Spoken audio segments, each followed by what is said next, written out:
Olá, me chamo Alice Loures e aqui estamos no Elas em Ação, na TV Gazeta. Teremos agora um encontro toda semana, aos sábados, de 15h30 às 16h30. Traremos assuntos especiais para que você possa refletir e debater conosco. Vamos conferir?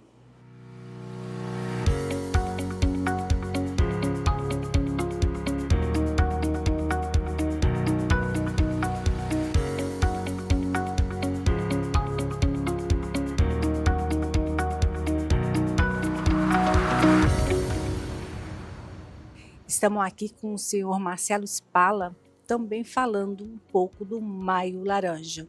Senhor Marcelo, conte para nós a importância desse marco do Maio Laranja despertar na população e nos profissionais envolvidos.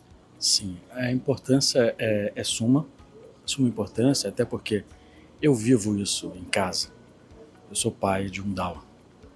E devemos cada vez mais, todos os dias, todos os meses, mostrar à sociedade a importância, né, e a necessidade de colocar, de enquadrar nossas crianças, nossos filhos, netos, sobrinhos, na sociedade, principalmente os nossos portadores dessa síndrome, que é linda.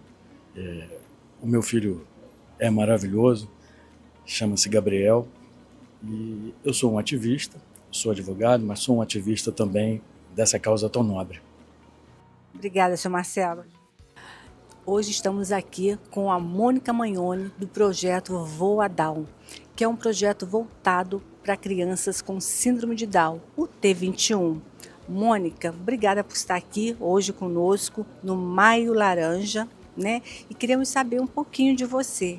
O que é o Voa Down? Quais os projetos do Voa Down e a importância do Maio Laranja para as crianças especiais? Então, o Voa Down é um projeto que busca conectar famílias e a sociedade como um todo, buscando oportunidade, acolhimento e informações atualizadas em relação à síndrome de Down e suas particularidades.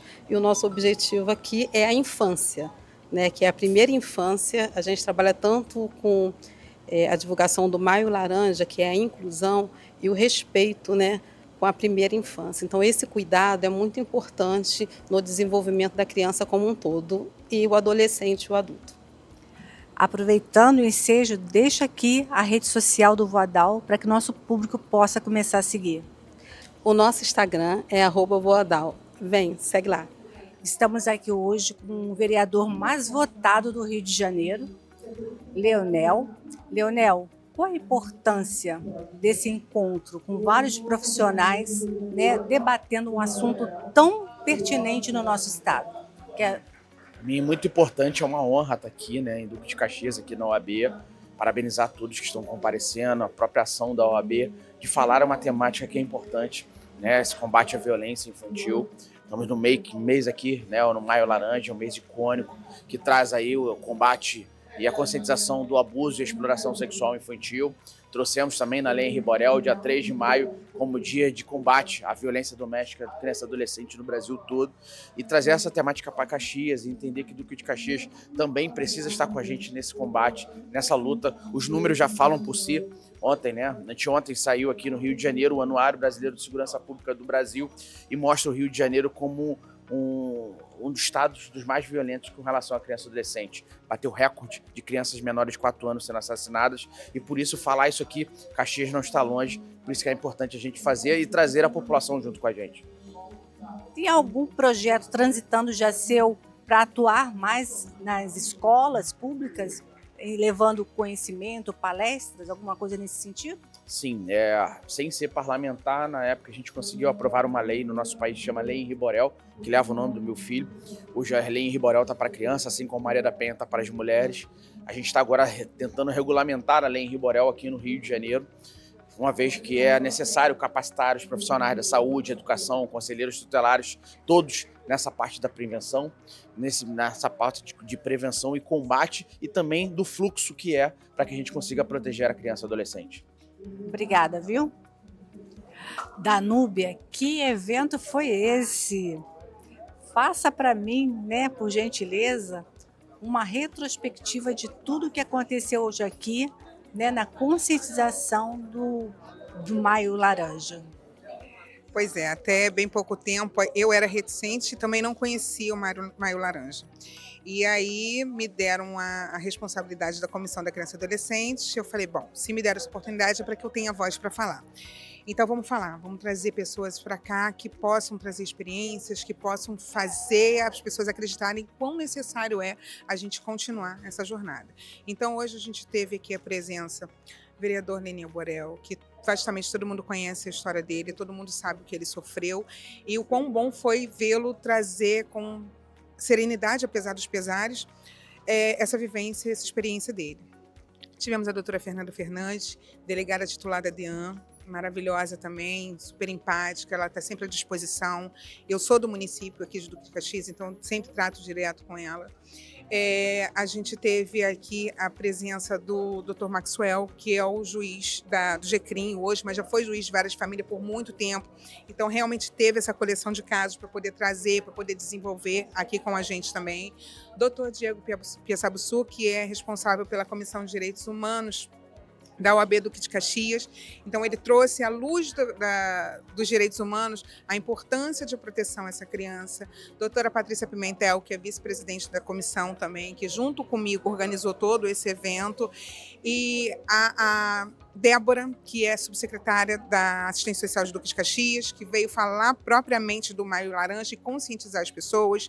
A doutora Anne, que é assistente social. E, não menos importante, doutora Camila, juíza do Acre, que veio para cá, fez o lançamento do livro, brilhantemente explicou e trouxe números, exatidão, e mostrou mais uma vez, fechando essa tampa com chave de ouro, por que a gente tem que se preocupar com esse tema, por que ele não é superficial, porque ele nunca vai ser superficial. E quão exponencial essa curva ela vai crescendo e quão preocupante isso vai ser. Eu tenho uma filha de 13 anos, então eu fico pensando como é que está ela na escola, e a gente tem um diálogo muito aberto, mas ela não fica perto de mim o tempo inteiro. Então, trazer isso para cá e ficar atenta a esses sinais é primordial, e eu só tenho, o meu sentimento hoje é gratidão. Muito obrigada, viu, por nos proporcionar tanto conteúdo e tantos alertas que todos que estavam aqui presentes no dia de hoje vai ficar agora com uma luzinha ligada. Assim, esse foi o objetivo do evento, e eu espero que realmente todo mundo saia com ponto de interrogação, pensando o que pode fazer para melhorar esse cenário. Muito obrigada. Obrigada a você. Camila, que momento foi esse seu aqui no Rio de Janeiro, lançando o seu livro solo, né? Com tanto conteúdo bacana. Você pode fazer assim um feedback de tudo que você deixou aqui e o que você recebeu também? Então, Alice, primeiro eu queria agradecer a oportunidade, né? Elas editora, na minha vida, como sempre, com mais uma obra dessa, mais um lançamento. Estou muito feliz. Foi muito importante hoje, né? Eu fiquei por último e não é fácil, né? A gente ficar por último depois de tantas falas interessantes e muito importantes. Mas o público meio cansado, mas graças a Deus a gente veio, trouxe o nosso recado e eu fui muito bem acolhida. O público, né? Recebi muito carinho, muito acolhimento. Já saio com outras pautas daqui. Muito feliz e grata. O network é tudo, né? Tudo. A gente são relações, né? Construindo, a gente vai construindo, cada evento a gente constrói mais e vai ampliando essa rede de apoio, de acolhimento e de gratidão, acima de tudo, esperança. Qual é a mensagem que você deixa para quem está nos assistindo lá na tela, né? Um recado de alerta aos pais e responsáveis por essas crianças. Primeiro de tudo, confiar nos seus filhos, né? Nos seus parentes, na criança, no adolescente. Confiar, acolher, denunciar, sempre. Obrigada. Quantos aqui sofreram, né, algum tipo de violência ou conhece alguém? Lógico que ninguém se manifestou, mas eu tenho certeza que nós pensamos, porque no Brasil a gente vive, ou a gente passou por alguma coisa, algum assédio no trabalho, na escola, com o professor, ou a gente conhece alguém que tenha passado. Essa é a nossa realidade. Nós não passamos nessa vida sem acontecer ou que, né, conheça alguém. E essa é a minha realidade também. Eu fui vítima quando eu era criança, fui vítima também de assédio no trabalho e, obviamente, o sistema nosso, quando eu falo sistema, eu não posso falar só o sistema de conselho tutelar, de executivo, mas eu me incluo também que eu sou judiciário. Então, o sistema nosso é muito precário. Como é que está a nossa legislação? Nossa legislação é muito vasta e muito atualizada. Mas o que é que falta? O vereador falou muito bem. É efetividade. E essa efetividade e essa eficácia depende de cada um de nós. A começar pela denúncia. Então, eu sou juíza do Tribunal do Estado do Acre, eu sou mãe atípica, eu tenho 3 filhos. A minha filha de 4 anos, ela tem síndrome de Down. E aí, eu fiz capacitação em síndrome de Down e estou fazendo especialização em síndrome de Down já tem 2 anos e não termina o mês que vem, se Deus quiser. E eu fui a primeira juíza que conseguiu teletrabalho no CNJ por conta da condição genética da Maria Luísa, da minha filha. E aí abriu-se um novo mundo, porque eu fiz precedente nacional e quando eu encontro vários colegas, doutora, eu consegui o teletrabalho usando o seu precedente. E eu fico muito feliz, porque foi 1 ano e meio de briga para que eu fizesse o sistema entender que eu estar no teletrabalho não vou diminuir a minha produtividade, eu vou aumentar a minha produtividade com qualidade de vida para minha filha que tanto precisa. E aí virei escritora, eu sou coautora do Empodere-se, onde eu conto toda a jornada, desde a notícia até o teletrabalho, sou coautora do primeiro guia dos direitos da pessoa com T21, depois veio a cartilha também, e agora eu também sou colaboradora do projeto Voadal e do Amor Mulheres e Mães Atípicas, e aqui eu queria registrar a presença, né, da idealizadora, da fundadora do projeto Voadal, doutora Mônica Magnoni. Obrigada pela presença, doutora.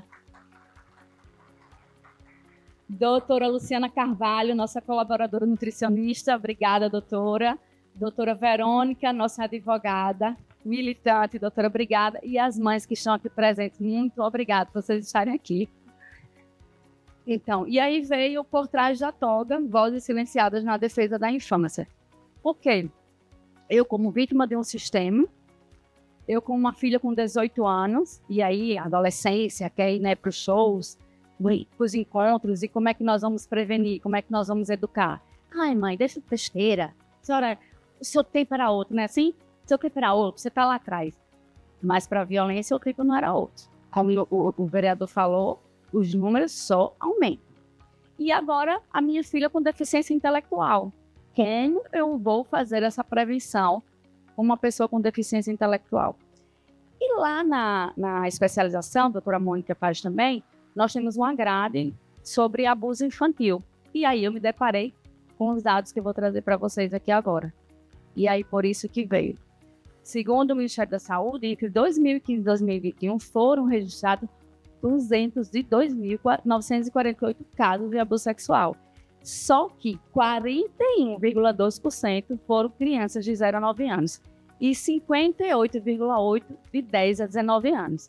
Gente, isso é até 2021. Nós estamos em 2025. Vocês imaginem o quanto isso aí já aumentou. De 68 a 83 em mulheres com deficiência intelectual.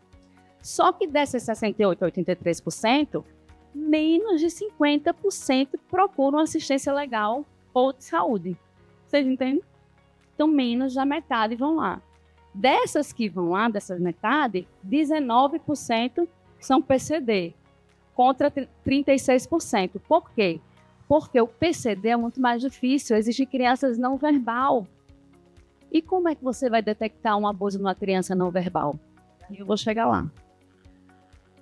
Em 1 a cada 3 mulheres... Doutora, me permite um parênteses?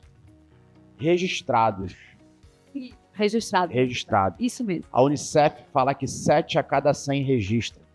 Se a gente arredondar para 10%, esse número, vocês estão entendendo? É vezes 10. Então seria mais ou menos 2 milhões de crianças que foram violentadas até 2021. Muito bem. É o que chega para nós, que não é a nossa realidade, é muito maior. Então, de 1 a cada 3 mulheres com deficiência intelectual é vítima de abuso e a prevalência, prevalência aumenta com a gravidade, porque vocês sabem que deficiência intelectual tem grau, síndrome de Down não tem grau, já o autismo tem. mas a deficiência intelectual ela tem grau. Então, dependendo do grau, vai aumentar, né? O risco é 3 vezes maior de abuso numa pessoa com deficiência. 25 a 53 das pessoas com transtornos intelectuais sofrem abuso ao longo da vida. Gente, 53%. Isso, segundo, né, o vereador lembrou, quem registrou. É muita coisa. 12 a 25% das meninas sofrem abuso antes dos 18, que aqui é geral, não é só deficiência intelectual. Os meninos é menos, de 8 a 12%. Criança com transtornos intelectuais, 3 vezes mais abuso sexual, 4 vezes mais violência emocional e 3 vezes mais situações de maus-tratos. É muita coisa. É muita coisa. Quanto maior o transtorno intelectual, maior a chance da primeira relação sexual ser forçada. Mesmo que tenha um namorado. Quantas vezes aqui a gente já ouviu histórias? Ah, tá namorando e tal, mas foi forçado. Entendeu? O agressor nem sempre é do gênero masculino, as mulheres também são agressoras. Eu trago uma história de uma professora no livro, eu trago uma história de uma madrasta, né? Então, nem todo abuso é violência sexual, a gente já falou aqui que existem vários tipos de abuso. Então, o abuso psicológico, ele dói muito mais às vezes, né, do que uma violência sexual somente e não somente, porque também é grave. Mas existem vários tipos, inclusive a institucional, que foi falado aqui também, quando a gente faz a revitimização daquela criança, daquele adolescente, daquela mulher que vai lá e conta várias vezes, não acontece nada. Termina que às vezes a pessoa é até absolvida e fala, olha, então ela tá mentindo, olha aí. Ele foi absolvido, entendeu? Tá mentindo. Então isso é uma violência institucional.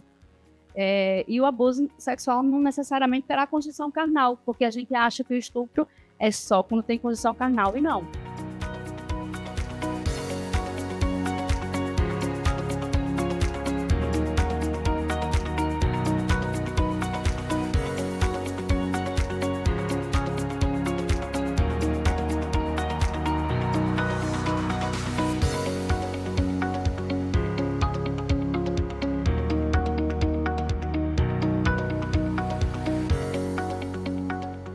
Também estreia aqui no Elas em Ação. Hoje, Fala Pra Mim, com Maria Torres. Hoje, nós vamos entrevistar uma empreendedora que vocês amarão. É a Daiane Canã. Ela é empreendedora da Que Cheirinho, uma empresa especializada em aromatização de ambiente que oferece soluções personalizadas através de fragrâncias exclusivas para residência, escritórios, lojas e espaço comercial. Então, Daiane, fala para mim. O que te motivou a iniciar um negócio de fragrâncias para ambiente? Fala pra mim, Maria Torres. Esse bordão, ele é único no Brasil e eu estava com saudade dele, inclusive. Mas vamos lá. Desde pequena eu sempre fui fascinada pelo poder das fragrâncias, por ver como elas podem transformar os lares. E aliado a isso, eu sempre tive uma dificuldade em relação a cheiros, porque eu tenho uma sensibilidade altíssima em relação a isso. Então, a depender do cheiro que eu estava exposta, ficava com dor de cabeça, às vezes tinha náuseas e tinha algumas consequências que não eram muito agradáveis, emocionalmente e fisicamente também. Então eu uni essa minha paixão por ver como as fragrâncias, elas de fato transformam os lares, porque eu fielmente acredito que um lar é quando a gente tem um local que nós nos sentimos bem, que tem uma sensação de bem-estar, um aconchego, um acolhimento, sabe? Aquela sensação de que você está no seu lar. E o olfato, ele tem um papel fundamental em relação a isso.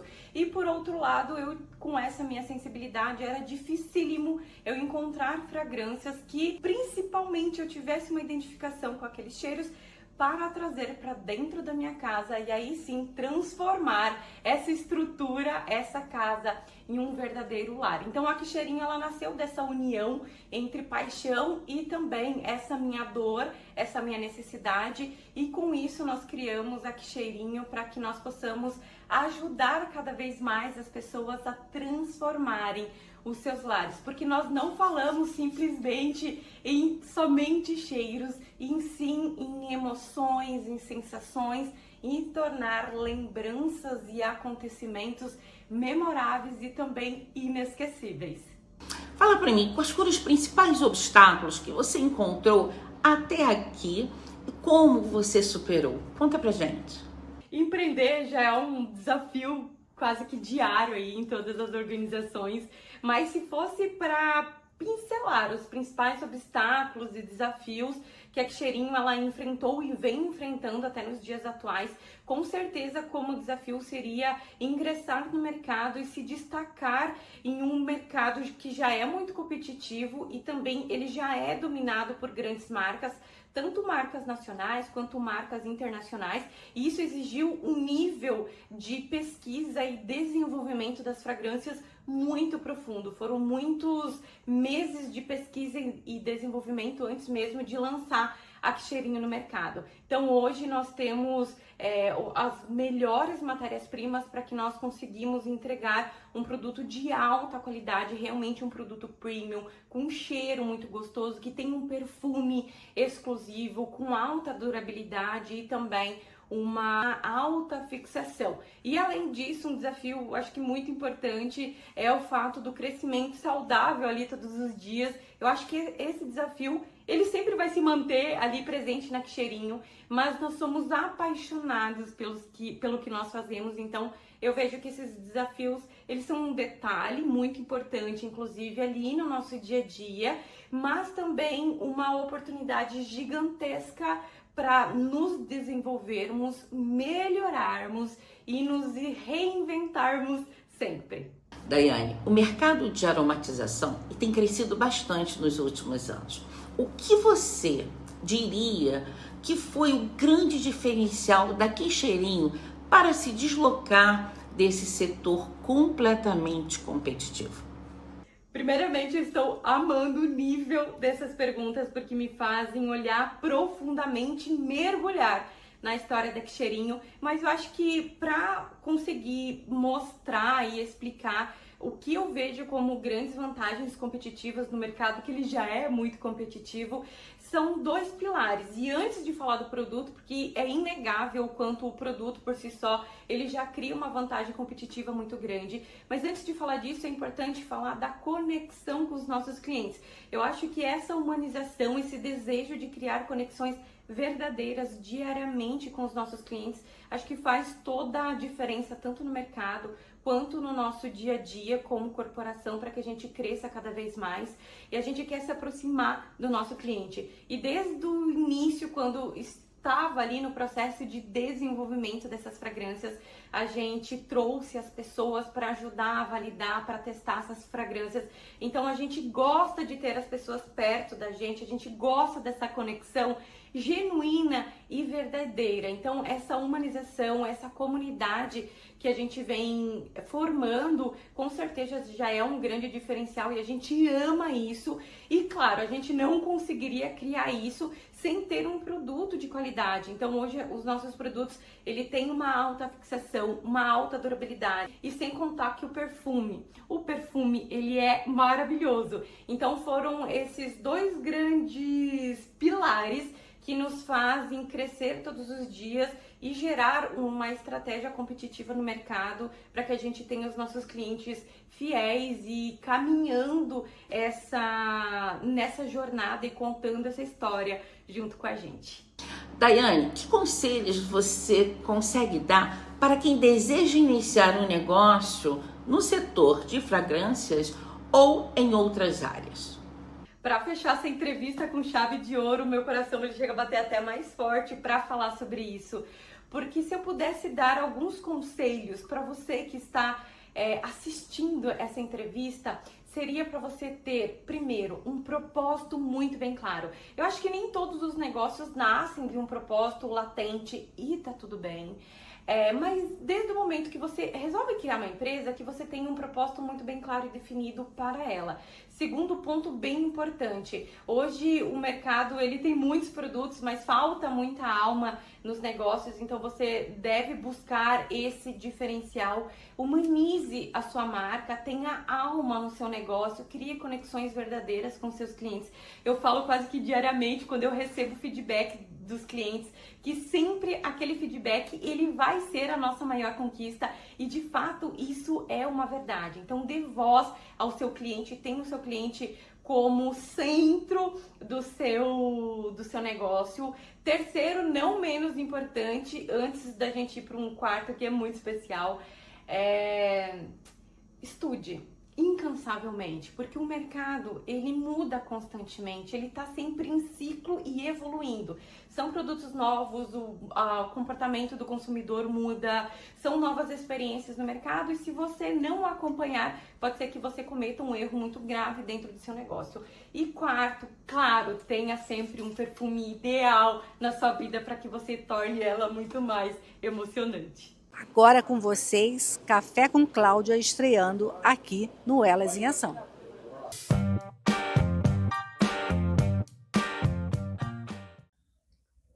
Muito boa tarde a todos. Eu estou muito feliz por estar aqui hoje, estreando o Café com Cláudia, um espaço para conversarmos sobre temas que impactam na vida familiar e emocional. A ideia aqui é trazer reflexões e orientações para lidar melhor com os desafios do cotidiano. E para começar, aproveitando que estamos em maio, o mês das noivas, vamos falar sobre um tema fundamental para quem está prestes a se casar: o pacto antinupcial. Muitas pessoas ainda desconhecem as suas vantagens e até têm receios sobre a sua aplicação. Você sabe o que é um pacto antinupcial e por que ele pode ser útil? Pega seu café e vem comigo que eu vou te mostrar. Aqui no Brasil, muita gente ainda vê o pacto antinupcial como algo desnecessário ou até mesmo como um sinal de falta de amor e desconfiança. Mas, na verdade, ele é um instrumento jurídico que traz segurança para o casal, evitando futuros desentendimentos sobre patrimônio e sobre responsabilidades. Muitos ainda acreditam que o pacto é somente para aqueles casais que possuem grandes fortunas, mas isso não é verdade. Aquele casal que comprou um imóvel financiado antes do casamento e por conta de linhas de crédito, o financiamento ficou somente no nome de um deles. O que você acha que aconteceria em caso de separação sem um pacto? A situação com certeza poderia se complicar e muito na hora da partilha dos bens, até que se consiga provar a participação financeira de ambos na compra, ainda que no nome de um só. O que com o pacto já poderia estar resolvido previamente. O pacto antinupcial nada mais é do que um contrato assinado antes do casamento, onde os noivos definem as regras patrimoniais para a sua relação. Ele só tem validade após o casamento ou a formalização da união estável e deve ser feito por escritura pública em um cartório, acompanhado e orientado por um advogado. E o que pode ser definido nesse contrato? Além da escolha do regime de bens, que pode ser da comunhão parcial, comunhão universal ou separação total, o pacto também pode incluir questões não relacionadas a bens. Por exemplo, alguns casais utilizam o pacto para definir como a vida financeira será organizada e administrada, especificar responsabilidades parentais e, olha que curioso, usam também para definir regras sobre a exposição do casal e dos filhos nas redes sociais, determinar regras sobre os bens comprados antes e durante o casamento, estabelecer algumas decisões sobre o cotidiano do casal, como a divisão de tarefas domésticas. E até mesmo pode prever direito de visitas a animais de estimação em caso de separação. O importante é sempre observar que toda e qualquer cláusula precisa respeitar a lei brasileira, ou seja, não pode haver nada que seja contra a lei, como, por exemplo, renunciar a uma futura herança, abrir mão de uma pensão alimentícia. Mas quem deve fazer o pacto antinupcial? O pacto antinupcial não é obrigatório para quem escolhe o regime da comunhão parcial de bens, que é o regime padrão no Brasil. Mas é obrigatório para quem deseja adotar qualquer outro regime. Ele também pode ser útil para casais que querem proteger o seu patrimônio, e lembre-se aqui, ele não precisa ser enorme para ser protegido. Serve também para evitar disputas futuras e garantir que as decisões financeiras e patrimoniais fiquem claras desde o início da relação. E aí, vale a pena fazer um pacto antinupcial? A resposta é que depende. das necessidades e do desejo do casal. O pacto antinupcial é uma ferramenta que regulamenta a vida financeira do casal, baseado na livre escolha daqueles que vão se casar, garantindo a tranquilidade sobre os bens. Além disso, ele evita futuros conflitos, pois tudo já estará definido de forma clara e objetiva, de acordo com o desejo do casal, criando um ambiente previsível, evitando brigas desnecessárias. Tudo bem, você pode até brigar futuramente sobre a pensão das crianças e sobre a guarda, mas sobre os bens não, pois as regras já estarão claras no pacto. Com isso, o foco do casamento será o relacionamento e não preocupações jurídicas, para que o casal possa dar total atenção ao carinho, à compreensão, ao apoio, ao companheirismo, que são as verdadeiras expressões do amor. Na próxima semana estaremos de volta, sempre com temas interessantes do direito que impactam na vida familiar e emocional. Eu espero por vocês no próximo Café com Cláudia. Até lá!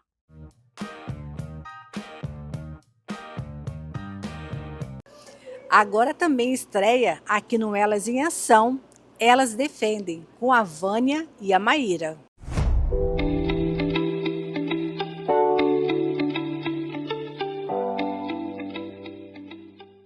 Elas Defendem, esse é o nosso quadro.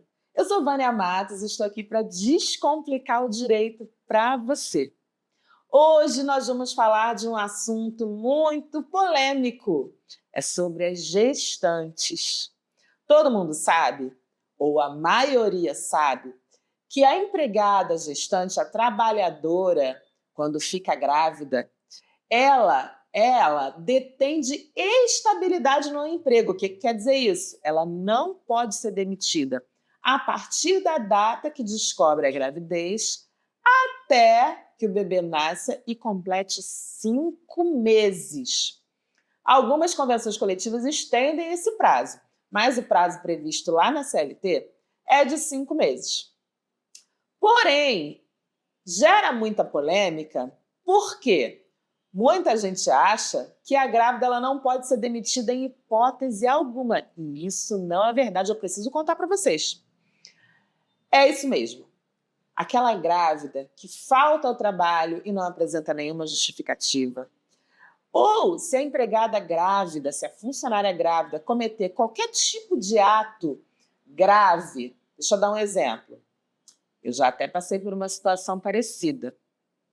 Um cliente meu me contou que uma empregada dele que estava grávida, gestante, ela bateu na outra operadora de caixa, a operadora que trabalhava no PDV ao lado do dela. Imagina a situação. Alguns empregadores acham que nem nesse tipo de situação ela poderia ser demitida, mas isso não é verdade, porque a estabilidade, ou seja, o direito da grávida não poder ser mandada embora, ele só se aplica, ou seja, só é possível para demissão sem justa causa. Você não pode mandar uma empregada grávida e você, grávida, saiba que você não pode ser demitida sem justa causa. Mas, se uma funcionária grávida praticar uma falta grave, como essa que eu contei aqui, da ex-funcionária do meu cliente, que bateu numa colega que trabalhava ao lado, é cabível sim justa causa. Então, muita atenção. A estabilidade, ou seja, o direito da grávida não poder ser mandada embora, ele só é para os casos de demissão sem justa causa. Se a grávida aprontar, se você, funcionária que está gestante, ficar aprontando aí no seu trabalho, saiba que você pode sim ser demitida por justa causa. Gravidez não gera estabilidade para demissão por justa causa. Por justa causa ela pode ser demitida sim.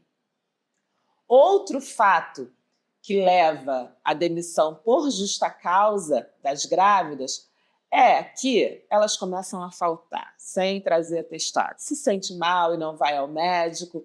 Então, muita atenção. Falta sem justificativa, várias faltas sem justificativa, mesmo da funcionária grávida, pode levar à demissão por justa causa, sim. Muita gente acha que a demissão por justa causa é só um caso de agressão, caso de furtos, mas não é. Existem várias possibilidades, vários motivos que podem levar à demissão por justa causa, inclusive da empregada gestante. Eles estão na lei. Muito cuidado. A demissão por justa causa ela precisa ser aplicada com cuidado, porque se ela for mal aplicada, se ela for dada de forma errada, você, empresário, você pode ser processado e lá na Justiça do Trabalho é você quem vai ter que provar que a justa causa está correta ou não. E se não provar, sabe o que acontece? Além de pagar todos os valores lá, todo o acerto, no caso da grávida, você ainda paga todos os salários da data da demissão até o final da estabilidade. Como eu disse, na lei, a estabilidade da empregada gestante, da grávida, vai até que o bebê complete 5 meses. Olha que prejuízo você pode ter. Então, 2 informações importantes. Grávida pode ser demitida por justa causa e a justa causa deve ser muito bem aplicada. Esse é o quadro Elas Defendem. Quem vos fala é Vânia Matos, eu sou advogada trabalhista e toda semana nós vamos descomplicar o direito aqui para vocês. Também temos uma estreia internacional, Isadora, diretamente de Portugal, com a Hora do Livro. Vamos conferir? Olá, está começando Hora do Livro, um espaço onde as histórias se transformam em inspiração. Eu sou Isadora Valadares e hoje o nosso bate-papo é com a escritora Camila David. Camila tem usado a escrita como fonte de ferramenta e inspiração para mulheres que precisam encontrar o valor dentro de si. Camila é palestrante, comunicadora e autora do livro Já Nascemos Campeãs. Um título que carrega verdade, coragem e propósito. E é por isso que eu vou chamar a Camila aqui para conversar. Camila, seja muito bem-vinda ao nosso quadro. Para mim é um grande prazer ter você aqui comigo. E eu quero começar já pelo título do seu livro, que é um título que já é muito reflexivo. O título Já Nascemos Campeãs é um título muito forte e poderoso. O que esse título representa para você? Título realmente muito forte. E é um título que eu acredito. Esse chamado que a gente tem de mentalidade vencedora mesmo, que Deus colocou no nosso caminho. Eu acredito que muito antes da gente estar aqui, nós somos vitoriosos naquela primeira batalha no ventre da nossa mãe, onde nós derrotamos milhares e milhares de espermatozoides. Então, não tenho dúvida de que nós já nascemos campeãs. É um chamado para que todas as mulheres acreditem nisso da melhor maneira possível. E o pessoal quer saber o que te motivou a escrever esse livro. Existiu algum momento específico da sua vida que serviu como gatilho de inspiração?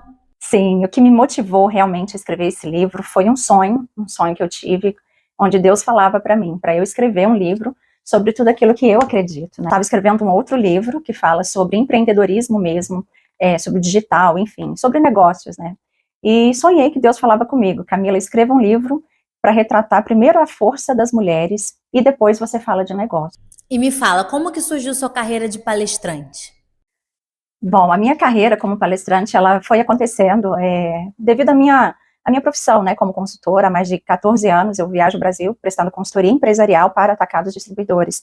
Então, acho que a visibilidade veio bastante depois do livro, né, porque já treinava equipes de vendas, líderes no Brasil todo. E quando eu publiquei o livro, realmente foi um boom, né, da procura de eventos mesmos profissionais para palestrantes. Os temas das suas palestras se conectam com o livro? Fala um pouquinho para a gente sobre isso. Sim, com certeza. Os temas das palestras se conectam com tudo aquilo que eu acredito. E como o livro, ele é um livro de mentalidade. E o outro livro também. Eu falo, antes de falar de negócios, daquilo que eu acredito, com certeza os temas das palestras se conectam relativamente com o tema do livro, né? Já Nascemos Campeãs é uma força de mentalidade feminina, de vitória, de tudo aquilo que a gente passa de dificuldades, não só no trabalho, mas também na vida doméstica, na vida pessoal. Então, a gente tem que se fortalecer nisso para estar bem e ter sucesso em todos os campos das nossas vidas. Como você enxerga o papel das mulheres hoje na literatura, nas empresas e na sociedade? Outro dia mesmo eu estava lendo uma matéria muito importante de um grande autor, e ele diz o seguinte, que o futuro, ele é digital, mas é um digital feminino. Por quê? Porque as mulheres buscam muito conhecimento, as mulheres cada vez mais estão buscando espaço na sociedade, as mulheres cada vez mais estão tendo mais coragem, e isso é maravilhoso para nós que estudamos o empreendedorismo feminino. Eu que já estou há tanto tempo em grandes empresas, enfrentando às vezes um preconceito, um machismo, enfim, essas situações que a gente sabe que existiu muito mais antigamente, mas que hoje nós temos ocupado esse espaço tão importante. Então, mulheres, lutem pelo seu espaço e não se esqueçam de que nós já nascemos grandes campeãs. Que legal, Camila, é um prazer poder compartilhar a sua história com o mundo. Qual o conselho que você deixa para as mulheres que estão em busca da sua própria voz e de compartilhar suas histórias com o mundo? O meu conselho para as mulheres é: não tenham medo de ser quem vocês são. Cada uma de nós somos únicas e temos muito a acrescentar para o universo. Aquele lá de cima nos fez com critérios que são totalmente nossos, são únicos.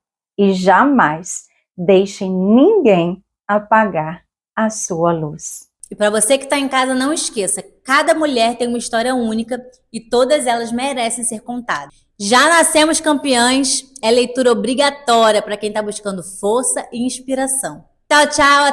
E eu fico por aqui, até a próxima edição do Hora do Livro. E não esqueça que ler transforma e contar a sua história também.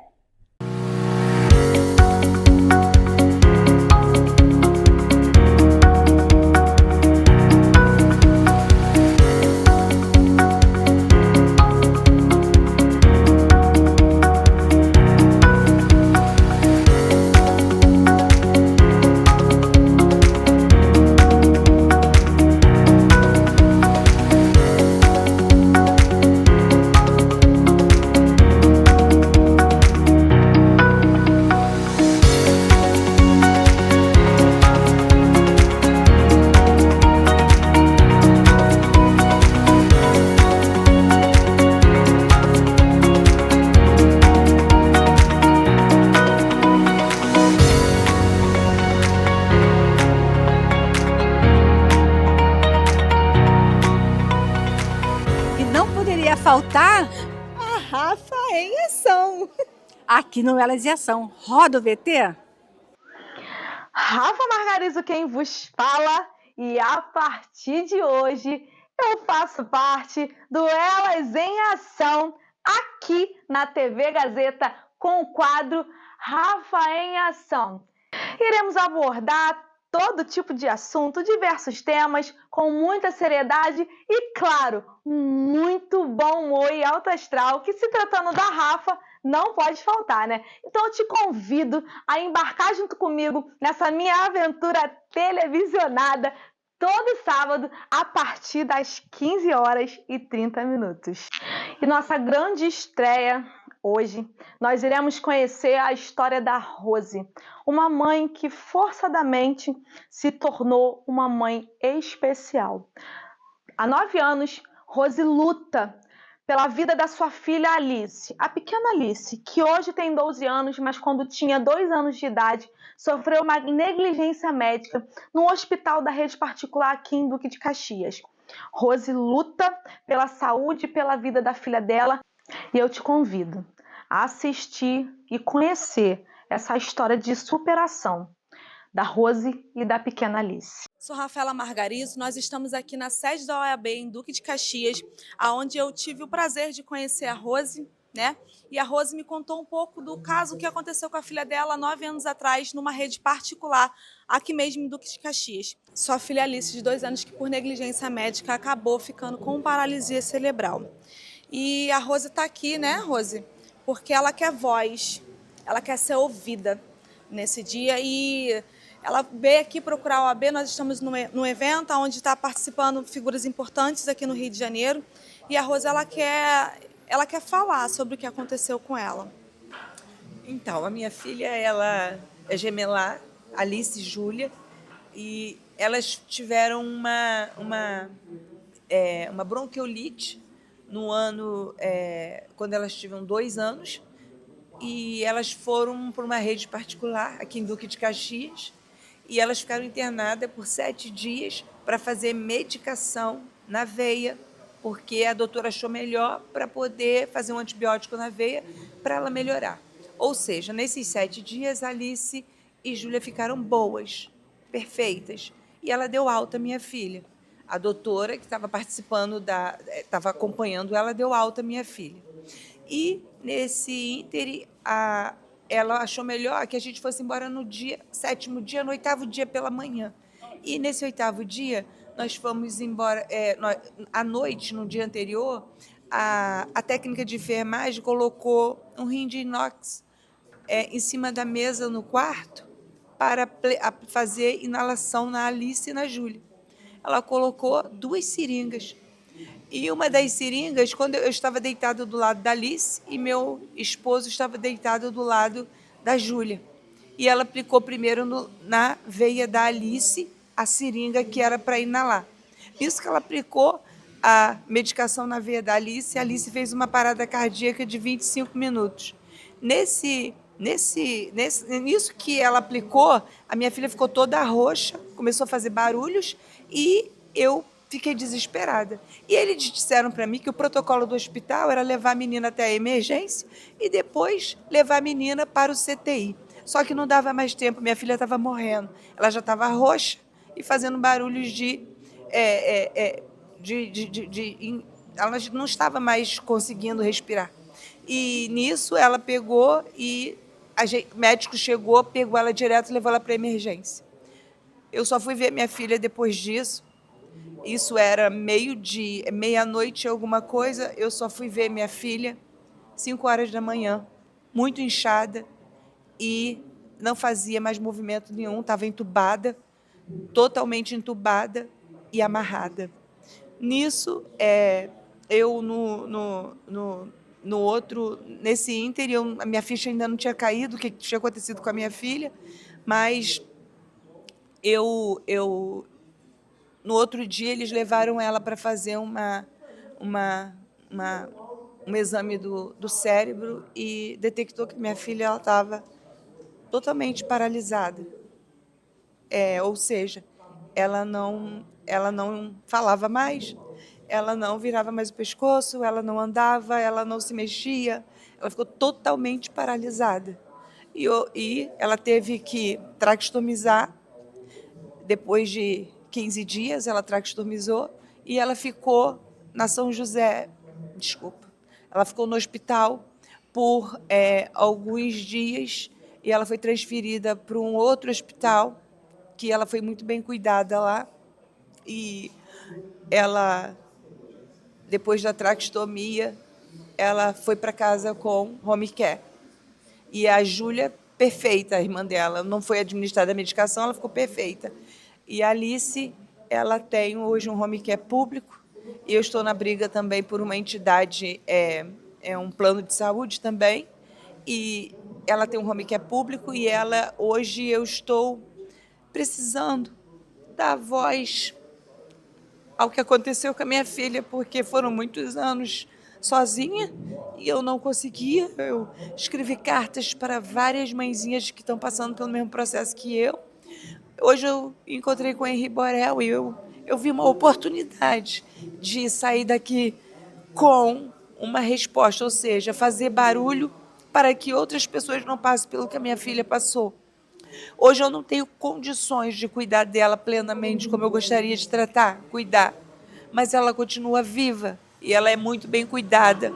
Eu cuido muito bem da minha filha, graças a Deus, a minha família cuida muito bem dela, a minha família, minha mãe, minhas irmãs, e eu dou graças a Deus porque ela ainda continua viva, mas a justiça tem que ser feita, as pessoas não podem ficar errando desse jeito com as crianças, desse jeito e ficar tudo bem.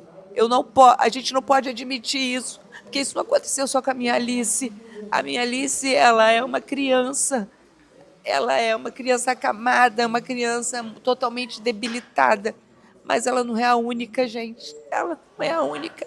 Agora aconteceu com a outra Alice, filha da Bruna, e eu preciso muito, muito, muito, muito dar voz a isso. Eu preciso gritar pela minha filha, eu preciso de ajuda, eu preciso que vocês entendam que isso não acontece só isoladamente com uma pessoa, isso acontece com muitas pessoas e muita gente não sabe. Muita gente não está dando voz a essas coisas. E eu conto com vocês para a gente poder dar voz a isso tudo e correr atrás, não só da minha história, não só de relatar a minha história, mas também de todas as histórias que estão acontecendo de erro médico dessas entidades particulares. Técnicas de enfermagem cansadas, médicos cansados, pessoas debilitadas demais, pessoas que não sabem tratar de uma criança, de um paciente. E hoje eu preciso de vocês. Eu preciso dar voz, eu preciso que vocês entendam que a minha filha, ela precisa ser olhada, ela precisa ser vista. A justiça não foi feita até hoje. A perita teve a coragem de dizer que o laudo foi infavorável. A minha filha acamada com Romiquela dizer que a minha foi infavorável o laudo. Isso não é justo. Não é justo. Eu posso mostrar para vocês a foto da minha filha, como ela está hoje, como ela era. Não é justo. Eu preciso dessa voz. Muito obrigada, gente. Hoje, aqui no Elas em Ação, daremos início ao nosso combinado de trazermos histórias reais de empreendedores. A Bruna Rosa Carvalho é uma empreendedora, escritora e trará a sua história de empreendedorismo aqui no Elas em Ação. Vamos conferir?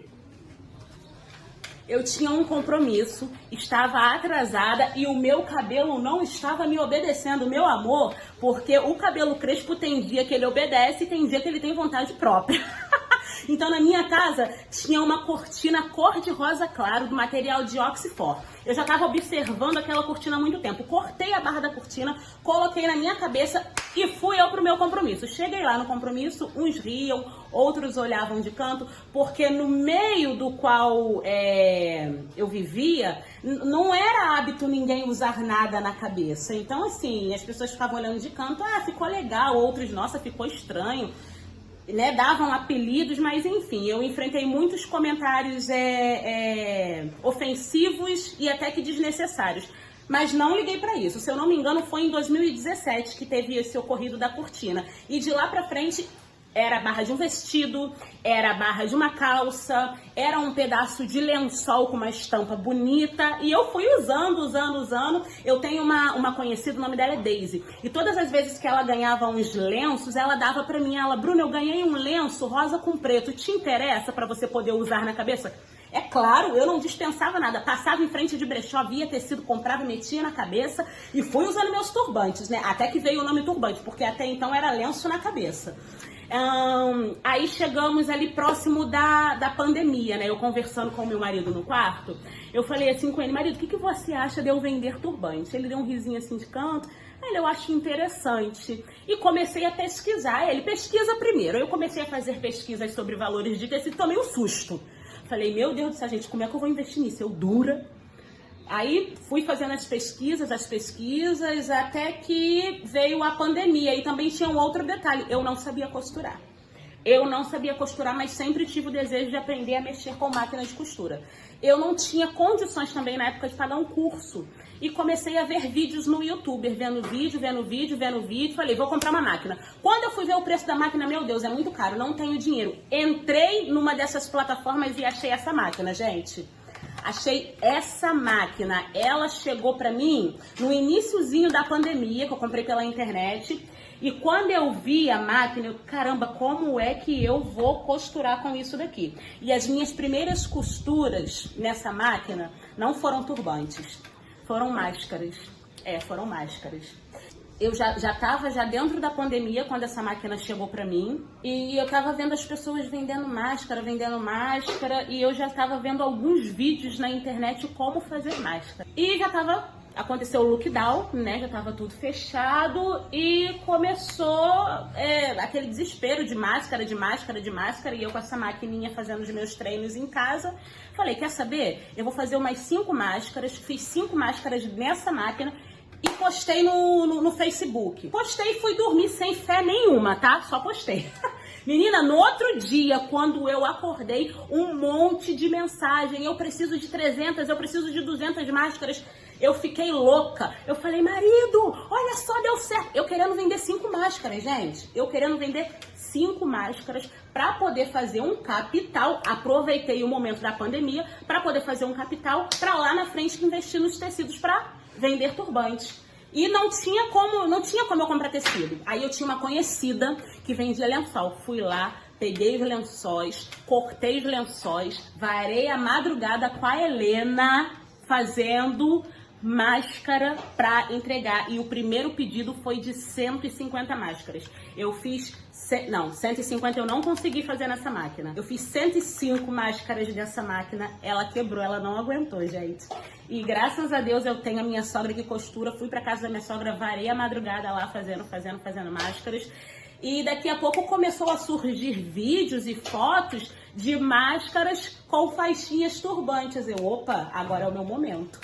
Aí eu comecei a fazer máscaras com faixas turbantes. Desse jeito que nasceu a coroa de pano. Bruna, você disse que sempre teve interesse da costura e do artesanato, certo? Ou isso é algo recente na sua vida? Sempre não. O interesse pela costura, ela foi despertada em mim na adolescência, quando eu comecei a ficar próxima da tia Kátia. O nome dela é Kátia Salomão, mas nós a chamamos de tia Kátia. Ela fazia vestidos de noiva, roupas e também trabalhava na parte de artesanato. Ela fazia aquelas decorações para cozinha, capa de botijão, capa de liquidificador, cortina de pia. Então, quando eu a via produzindo aquelas coisas maravilhosas, eu ficava vendo a capacidade que ela tinha de fazer, às vezes, roupas em 20 minutos. Ela chegava com umas roupas lindas, eu falava, que roupa linda, tia, ela gostou, fiz em 20 minutos. E eu pensei, poxa, um dia eu também vou manusear a máquina de costura. Quais foram os maiores desafios que você encontrou quando a sua paixão virou um negócio? Com certeza o meu maior desafio foi a falta de público, porque no meio que eu convivia, ninguém usava turbante. Usava-se arquinho, faixinhas de cabelo, mas um tecido que na sua cabeça vira um monumento, não. Eu acho até bonito em você, mas eu não tenho coragem de usar. É lindo, mas é muito espalhafatoso. Então sim, o meu maior desafio foi a falta de público. Os seus produtos são muito populares, né, Bruna? O que você acha que os faz tão especiais? Me surgiu a oportunidade de fazer feira. Praça Agripino Grieco, no Meia. E lá no Rio já era comum as pessoas estarem usando turbante, usando esses adereços chamativos na cabeça. Então, quando eu montei a minha banca, era preta de turbante para um lado, branca de turbante para um outro, mulheres passando por processos oncológicos, né, a perda de cabelo. Então, elas paravam lá na banca, poxa, eu vi os seus tecidos, os seus panos, os seus torços, como as pessoas também costumam dizer, e eu queria um desse, queria um daquele, então pronto, na Agripino Grieco eu comecei a montar o meu público e lá eu superei esse desafio que era o desafio do público. Como você divulga o seu trabalho? As redes sociais têm sido uma grande aliada para o seu crescimento como empreendedora? E aí, negada? Certamente o teu amor e a tua bondade ficará comigo e ficará contigo enquanto nós vivermos. Hoje é dia de quê? Ó, não tô ouvindo? Hoje é dia de bondade, porque eu tô viva, você tá viva. Então hoje tem uma grande possibilidade da bondade do Criador ser manifesto nas nossas vidas. E aí, já trocou o seu turbante hoje? E a touca de cetim, já renovou? Essa touca tá batida, hein, garoto? Eu tô vendo que a costura já tá abrindo. Vai lá no link, me chama que eu tô pronta pra despachar agora pra tua casa um turbante ou uma touca novinha. É assim que eu divulgo o meu trabalho, gente. E é claro, a internet, ela tem nos ajudado bastante a todos os empreendedores. Obrigada, Zuckerberg! E por todos os criadores das redes sociais. Nós conseguimos alcançar muitas pessoas em lugares diferentes. Coroa de Pano já foi para o Paraguai, Coroa de Pano já foi para a Argentina, Coroa de Pano já foi para São Paulo, Coroa de Pano vai para o Sul direto. Obrigado, pessoal do Sul, que acredita no meu trabalho. E eu também já quero aqui deixar o meu agradecimento à Alice, à Maria. Muito obrigado por nos dar esse espaço aqui nas mídias, na frente das telas, para poder todos os dias está incentivando aos nossos colegas empreendedores. E o empreendimento nada mais é, gente, do que você sanar a necessidade de alguém. Sane a necessidade de alguém, ajude alguém, que com aquilo que você ama, com aquilo que você gosta, você vai estar vivendo o seu propósito e colocando dinheiro no bolso. Vambora, negada! Espero que você tenha gostado desse episódio da Bruna Rosa Carvalho sobre o empreendimento dela. Se você quer a sua história também seja contada por aqui, venha nos procurar nas redes sociais. E chegamos ao final do nosso programa de hoje. No próximo sábado, no mesmo horário, espero por você. Tchau, tchau.